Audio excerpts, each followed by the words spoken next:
Section 11, section 10 to 18 जो rule against alienation की बात करता है उसी का part and parcel section 11। Head note says restriction repugnant to interest create means जो इंटरेस्ट क्रिएट किया गया है ट्रांसफर से उसके विपरीत रेस्ट्रिक्शन लगा देना। तो जो ट्रांसफर हुआ है उसको फिर आप इंजॉय नहीं कर सकते। तो देखो पहले बे एक्ट की लैंग्वेज देखते हैं वो क्या कहती है। कहती है where on a transfer of property, एक प्रॉपर्टी के ट्रांसफर पे an interest there is created absolutely in favour of any person, यानी जो ट्रांसफरी है उनके फेवर में एक एब्सोल्यूट इंटरेस्ट ट्रांसफर किया गया है।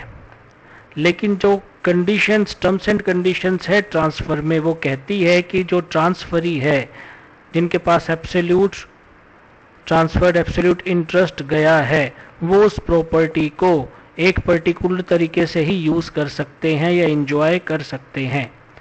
तो ये माना जाएगा, सेक्शन 11 कह रहा है, तो ये माना जाएगा कि ऐसी कोई कंडीशन कभी थी ही नहीं और वो व्यक्ति उस प्रॉपर्टी को फुल एंजॉय कर सकते हैं। तो अगर कोई भी ऐसी कंडीशन लगाई है जो इंटरेस्ट के विपरीत है, जो ट्रांसफर हुआ है उसके विपरीत है, तो वहां पर वो कंडीशन वैलिड नहीं मानी जाएगी, ऐसा सेक्शन क्लियर कहता है। अब देखो फिर दोबारा से सेक्शन की लैंग्वेज को देखते हैं। Where a transfer of a property, okay, absolute transfer की बात कर रहा है। An interest there is created absolutely in favour of any person, ownership को ट्रांसफर किया है, एब्सोल्यूट ट्रांसफर की बात कर रहा है।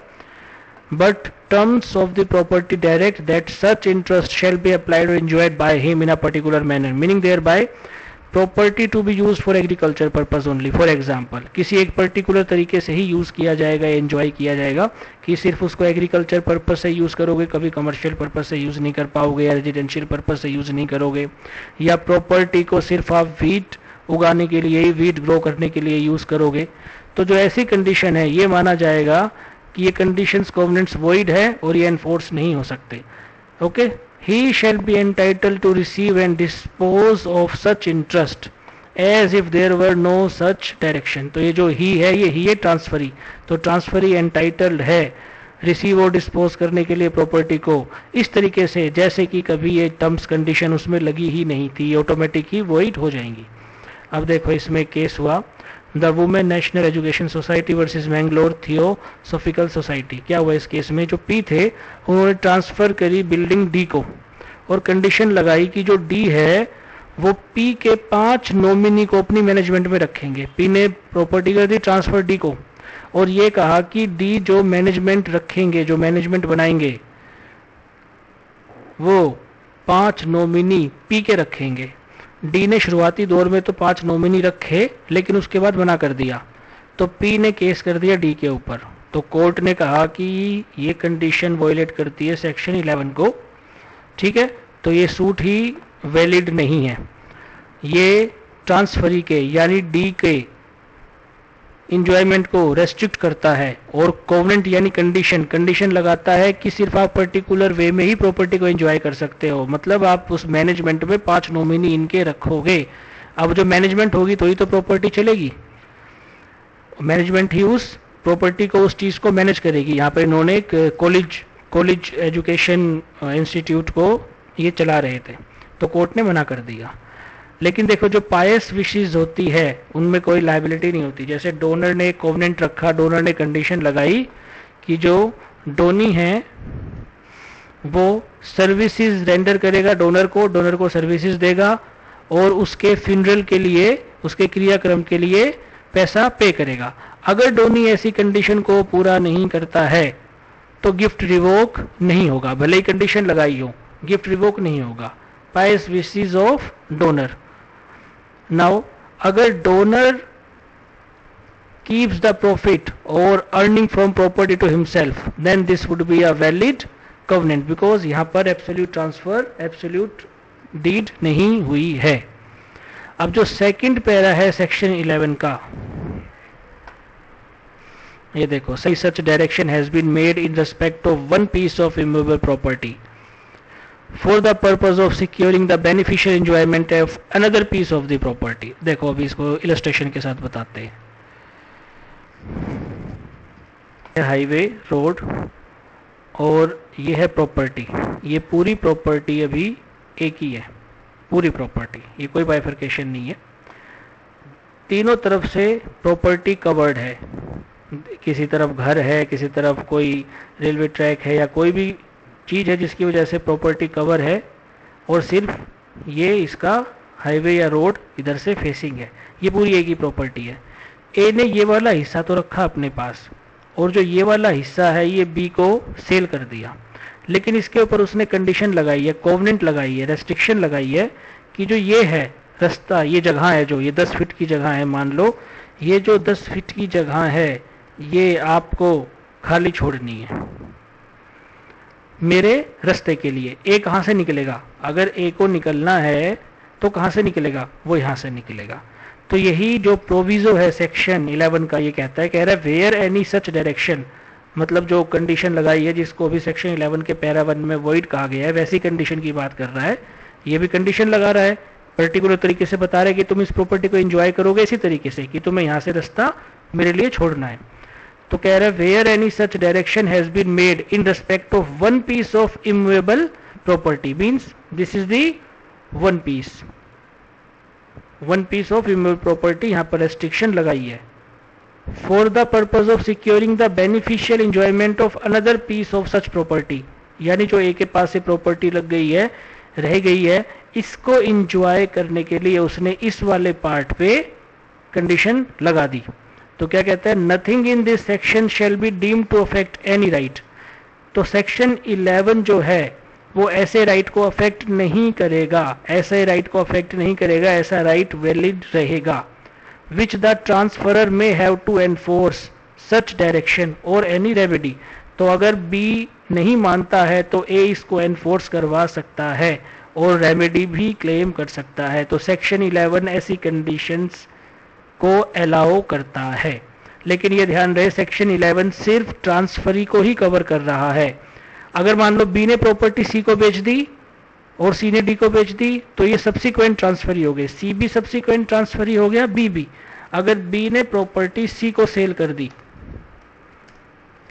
बी ने प्रॉपर्टी सी को सेल कर दी, तो यहां पर जो सी है वो हो गया सब्सिक्वेंट ट्रांसफरी, ठीक है। ऐसे ही अगर सी डी को सेल करेगा तो डी सब्सिक्वेंट ट्रांसफरी हो जाएगा। तो सब्सिक्वेंट ट्रांसफरी को कवर करने के लिए सेक्शन 40 बात करता है। चलो अभी पहले इसी को देखते हैं, सेक्शन 11 को।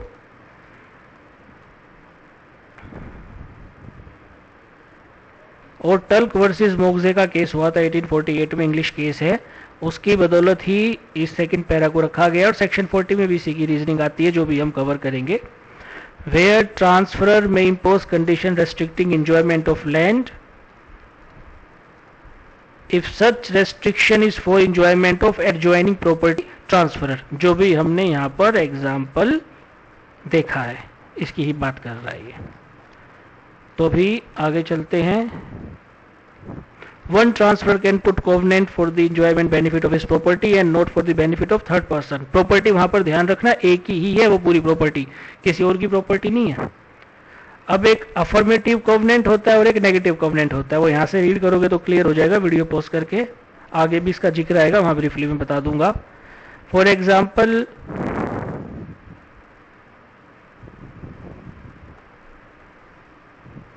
जो ये एग्जाम प्रॉपर्टी का एक पार्ट सेक्शन 6 था, सेक्शन 7 जिसमें था ना पूरी प्रॉपर्टी को बेचे या पार्ट को बेचे, उसका भी रेफरेंस आ गया। चलो अभी आगे चलते हैं। तो he sold the property to he sold the part of property which was empty to B and put a condition that he will leave right of way for A since A has no other way to go out and come back in, so B is bound with such covenant. अब 11 और 40 section 40 first part protects the original owner, it protects the terms on which property was sold by transferor. तो देखो यहाँ पर 11 और 40 में transferor को protect किया जा रहा है, और अगर आप सेक्शन 10 की रीजनिंग देखो तो उसमें ट्रांसफरी को प्रोटेक्ट किया जा रहा है।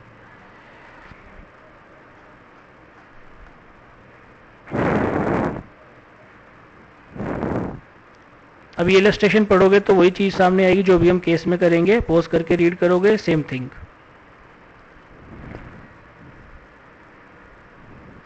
ए would be having privity, privity means privity of contract, जो अपन कॉन्ट्रैक्ट और subsequent transfer is limited, limited as in अगर उस ट्रांसफरी के पास नोटिस है और कंसिडरेशन पे ट्रांसफर हुआ है तो वो लाइबल होगा, अगर नोटिस नहीं है तो लाइबिलिटी नहीं होगी। ग्रेटिट्यूअस ट्रांसफर है तो भी लाइबल होगा, नोटिस है कंसिडरेशन है तो भी लाइबल होगा, और अगर जो ट्रांसफर हुआ है वो विदाउट नोटिस हुआ है तो वो लाइबल नहीं होगा।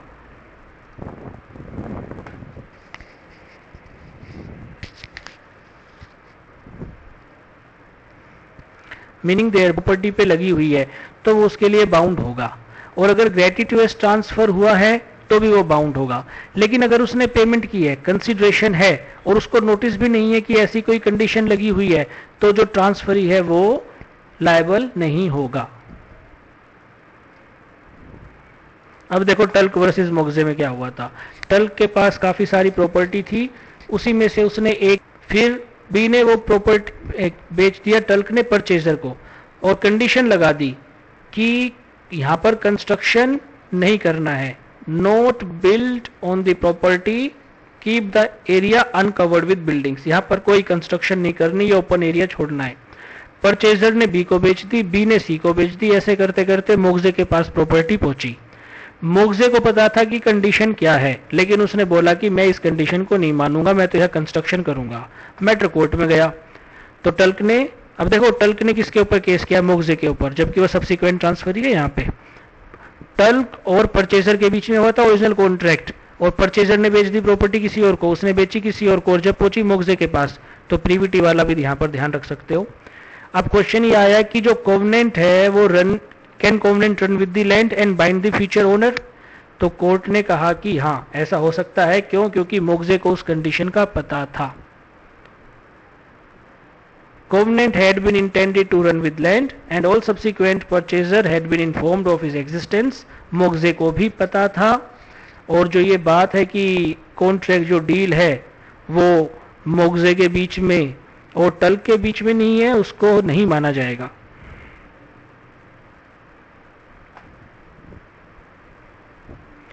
Covenant amount to contract between transferor and transferee, वही बात आ गई। For value means consideration with notice, तो जो मोगजे थे उनके पास नोटिस था इसलिए उनको लायबल किया गया।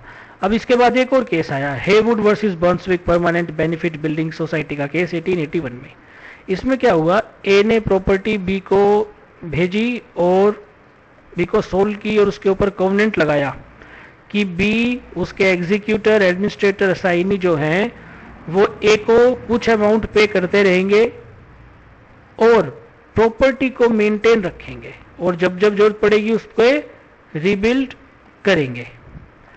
अब ये जो प्रॉपर्टी थी ये बर्न्सविक बिल्डिंग सोसाइटी के पास मॉर्गेज थी, वो पैसा पे नहीं कर पाए तो इसने प्रॉपर्टी को एक्वायर कर लिया, मॉर्गेजी के पास राइट होता है। अब सवाल ये उठा कि क्या ये बर्न्सविक जो है ये लायबल है इस कोवेनेंट से, क्या इसको भी प्रॉपर्टी मेंटेन करने के लिए लायबल ठहराया जाएगा? तो टल्क वर्सेस मोगजे को रेफर किया गया, तो कोर्ट ने कहा कि टल्क वर्सेस मोगजे था, उसके अंदर एक रेस्ट्रिक्टिव कोवेनेंट था, ठीक है, वो कोवेनेंट लैंड के साथ चल रहा था। लेकिन यहां पर जो पॉजिटिव कोवेनेंट है उसकी इंटरप्रिटेशन ऐसी नहीं है कि वो लैंड के साथ चल रहा, वो उन लोगों के ऊपर लगाया था, और एक पॉजिटिव कोवेनेंट है कुछ करने के लिए। इस तरीके के कोवेनेंट वैलिड नहीं है, और जो मॉर्गेजी है जिसने प्रॉपर्टी को एक्वायर की है वो इसके लिए लायबल नहीं है। तो यहाँ पर कोर्ट ने इस केस को अलग रखने के लिए पॉजिटिव और रेस्ट्रिक्टिव कोवेनेंट की इंटरप्रिटेशन की गई, और उस इंटरप्रिटेशन के साथ ये भी कहा गया कि टल्क वर्सेस मोगजे में कोवेनेंट लैंड के साथ था, जबकि इस केस में जो कोवेनेंट है वो उन व्यक्ति के साथ था। पर मेन चीज रेस्ट्रिक्टिव और पॉजिटिव कोवेनेंट।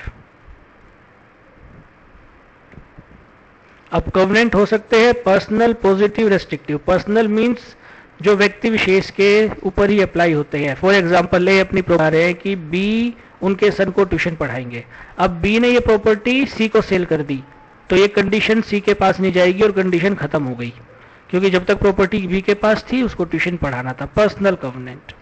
फिर है positive covenant, condition to do something और to be followed by subsequent purchaser, are to be followed by subsequent purchaser. Negative और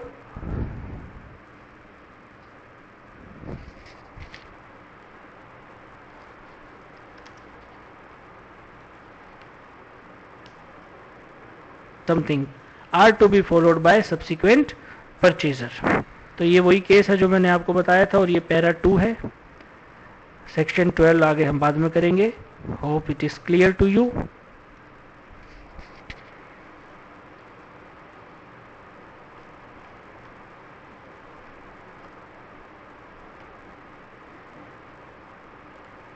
के मोर बेनिफिशियल एंजॉयमेंट के लिए a third person has independently of any interest in immovable property of another.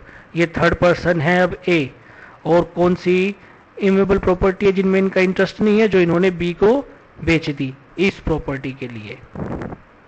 और any easement thereon, a right to restrain the enjoyment in a particular manner of the latter property. Latter property हो गई ये, तो अपनी property के enjoyment के लिए third व्यक्ति ए थर्ड व्यक्ति है। अगर बी इस प्रॉपर्टी को सी को सेल करते हैं तो बी और सी के बीच में ए थर्ड व्यक्ति है। तो अपनी प्रॉपर्टी के फुल एंजॉयमेंट के लिए ये थर्ड व्यक्ति एक ऐसी प्रॉपर्टी में जिसका कोई इंटरेस्ट नहीं है, क्योंकि ये इसको बी को बेच चुका है, बी ने सी को बेच दिया, उसके अंदर ये कंडीशन लगा सकता है, उसको एनफोर्स करवा सकता है सब्सिक्वेंट ट्रांसफरी के अगेंस्ट भी।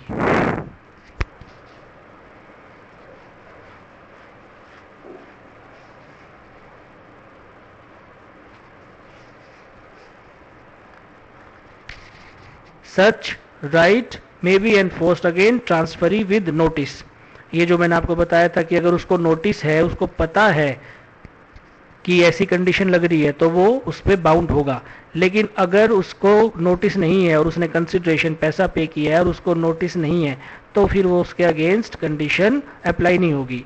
अब देखो यहाँ पर मान लो ये राइट ऑफ वे है। अब सपोज करो बी ने प्रॉपर्टी सी को बेच दी और सी को इस कंडीशन के बारे में नहीं पता, तो इस सेक्शन के हिसाब से हम ये कहते हैं कि कंडीशन के बारे में नहीं पता, तो वो कंडीशन इस पे सी के ऊपर एनफोर्स नहीं हो सकती। लेकिन अब ए के पास तो कोई रास्ता नहीं बचा जाने का, तो वो ईजमेंट लो या किसी और लो के तहत यहां से रास्ता ले सकता है। तो अगर टीपीए में रेमेडी नहीं है, इसका ये मतलब नहीं है कि कहीं भी नहीं है।